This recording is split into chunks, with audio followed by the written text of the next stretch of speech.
Buenas tardes, compañeros. Bueno, acá estamos en la actividad que es la planificación en 3 minutos, o un resumen de la planificación.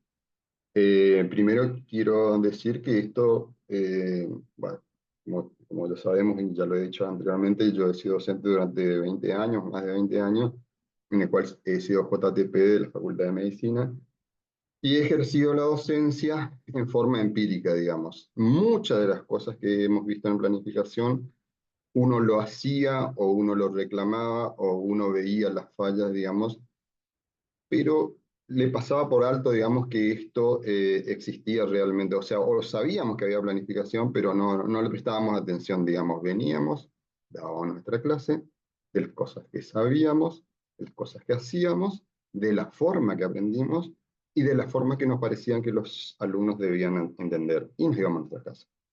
Viendo esto, todos los ámbitos de planificación, me doy cuenta o uno asume que nada queda al azar, nada queda, digamos, librado al libre albedrío de decir, bueno, vengo y no encuentro el salón que tengo que dar clase, mi salón no tiene los elementos que necesito, me quedo sin tema porque los alumnos ya lo saben, ya lo dieron en otras cátedras, me superpongo en otros temas, lo doy igual.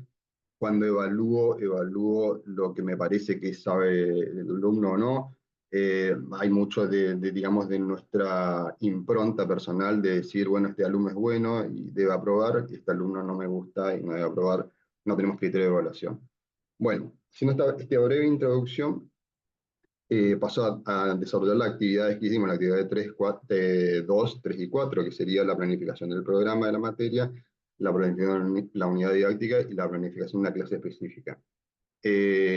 Lo que yo he elegido es cirugía 2 de la carrera de medicina, y la primera actividad que he hecho es hacer la planificación de toda la materia basándome en el perfil del egresado, en el plan de estudio de la carrera de medicina y en el programa de cirugía 2 ya existente, donde uno ve algunas inconsistencias y cosas para mejorar.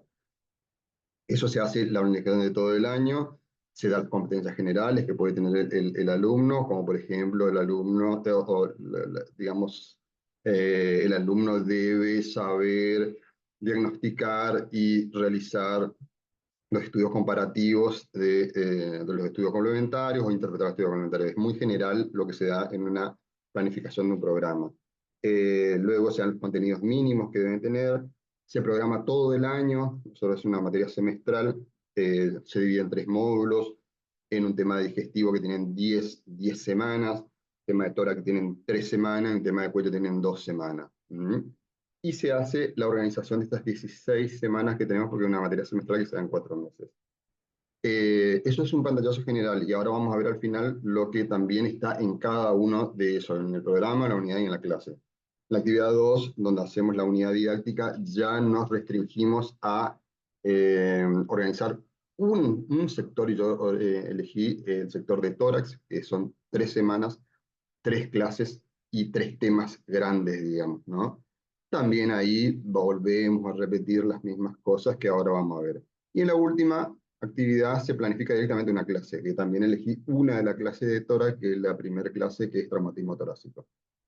Ahí yo voy a pasar a nombrar las cosas que uno debe poner y que también están en el programa, que también está en la unidad didáctica y también están en la organización de la clase. Por ejemplo, los propósitos de enseñanza, que quiero que el alumno aprenda, los objetivos de aprendizaje, o sea, los propósitos es lo que el docente va a hacer, propender o propiciar que el alumno desarrolle tal o cual competencia. En los objetivos yo ya voy a tener que el alumno logre comprender o interpretar o explicar, ¿tá? Después se puede hacer una pregunta disparadora, esto es muy importante por ahí en la clase, digamos, una pregunta disparadora, como yo hice en la clase de patología torácica, que es que el alumno sepa reconocer las principales patologías en un trauma torácico, sepa pedir los estudios complementarios y sepa interpretarlos, digamos. Una pregunta disparadora que engloba toda la clase, digamos. Después, esto es exclusivamente la clase, la secuenciación de la clase con un inicio, un desarrollo y un cierre. El pequeño inicio ya sabemos, con digamos, el diálogo coloquial, con la recuperación de saberes previos. Se hace ahí una breve, digamos, evaluación inicial, que es difícil a veces con una gran cantidad de alumnos. Cuando son un grupo pequeño se puede hacer un poco mejor esa evaluación inicial. Después en el desarrollo, que yo en la clase he, digamos, optado por la menospreciada clase magistral, digamos, una exposición en PowerPoint, pero más basado digamos, en el aula inversa, porque generalmente el alumno ya tiene el tema y lo vamos a ir desarrollando e ir explicándolo bajándolo a la realidad, digamos. Es más coloquial que de clase magistral. Y una segunda parte del desarrollo en el cual hacemos un trabajo integrador que es un aprendizaje basado en problemas, en el cual damos un caso clínico, lo desarrollamos en el ese teórico en muy poquito tiempo y ellos presentan ese papel, digamos, donde tienen las respuestas al caso clínico que le demos. Después tiene un cierre donde se hace, digamos, el resumen de lo que se ha hecho, etcétera, etcétera. Nuestras clases son de 1 hora, clases cortas. Por ahí soy muy ambicioso en meter muchas cosas en esto. Por ahí el ABP, tengo que sacarlo de la clase teórica e ir a la clase práctica. Siempre hay un teórico y un práctico. Yo lo puse en el trabajo dentro del teórico, pero deberían ser en dos cosas diferentes, así para tener una mayor amplitud o mayor capacidad de trabajo. Después tenemos que hacer la organización del espacio-tiempo, dónde, qué aula va a ser, cuándo va a ser el día, cuándo va a ser la hora, todo tiene que estar por escrito, los recursos a utilizar, el PowerPoint, un muñeco de simulación, un electrocardiograma, unas placas radiográficas, etcétera, etcétera. En estos recursos a utilizar están mucho ahora los recursos que nos proporcionan las TIC, digamos, que vamos a tener un montón de elementos como placas, laboratorios, que yo puedo pasar directamente en un grupo de WhatsApp y dar la clase sin tener el material, pero es un recurso que lo debo tener. Después la estrategia de enseñanza que voy a utilizar, la clase positiva, esa clase inversa, esa actividad basada en problemas, las simulaciones, los role-playing, donde se hace una actuación de un paciente X y se pone a un estudiante como médico, otro como enfermero, otro como paciente. Son estrategias de enseñanza. Los criterios de evaluación que vamos a tener es muy importante, pues tenemos que saber exactamente qué vamos a evaluar y cómo vamos a evaluar para no caer en eso de no poder evaluar correctamente a los alumnos, ¿no?